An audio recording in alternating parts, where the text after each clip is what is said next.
ఎంతటి వాడికైనా కొన్ని వీక్నెస్లు ఉంటాయి, వాటిని పట్టుకుంటే మనం విజయం సాధించవచ్చు.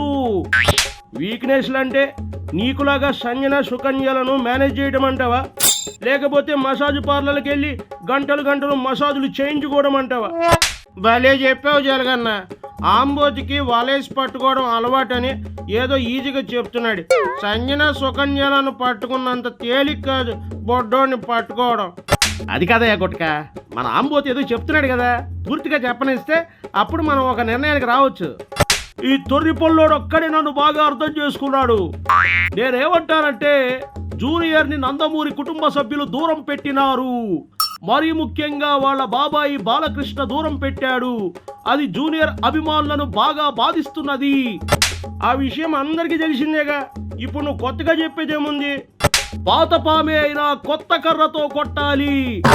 ఈ దిక్కుమాలిన సామెత నేను ఎక్కడ విన్నట్లు లేదే. అలాంటివే మనోడి దగ్గర పుష్కలంగా ఉంటాయిలే గానీ ముందు ఆంబోతిని చెప్పని. జూనియర్ అభిమానులకు ఎన్టీఆర్ను గొప్ప స్థాయిలో చూడాలన్నది కోరిక. అదే క్రమంలో వాళ్ళ బాబాయి బాలయ్యకు బుద్ధి వచ్చేలా జూనియర్ ఎదగాలన్నది కూడా వాళ్ళ కోరిక. ఏందయ్యా ఇది? ఇప్పుడు నా పార్టీకి ఒక తోడు కావాలి అని అంటే జూనియరు, వాళ్ళ బాబాయి, వాళ్ళ అభిమానులు ఇవన్నీ చెప్తా ఉన్నారేంది?